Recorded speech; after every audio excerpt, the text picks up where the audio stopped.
A quick approach is that is 1/3 cheaper than the traditional methods, at least 1/3. The speed is sometimes 1 to 5.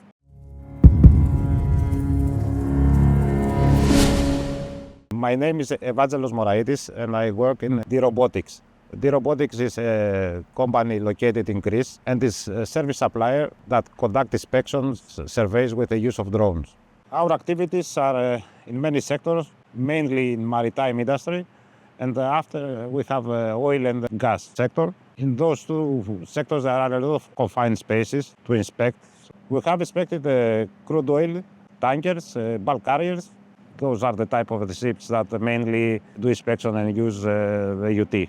We choose Elios after a lot of tests and trials because Elios convinced us that is most advanced drone of confined spaces. These inspections are conducted with traditional methods such as scaffolding. Sometimes maybe they use ropers. First of all, it's safest to use the drone. It's faster than any other method, and the deliverables are high precision images and results. The UT is something that the maritime community was waiting for a long time because it's an added value to have this tool on the vessels in order to do the inspections and avoid all the traditional methods. Even good for the surveyors because now they have to put their life at risk using scaffolding or rafting. The inspectors have the chance to stay on the deck and have holistic view of the cargo tank, cargo hold, ballast tank, all the vessel.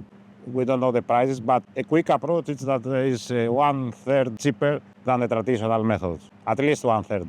The speed is sometimes 1 to 5. For example, if you want to make UT measurement on a vessel during an inspection and special survey, with traditional methods they need 5 days. So we have managed to make the same number of measurements in just 1 day.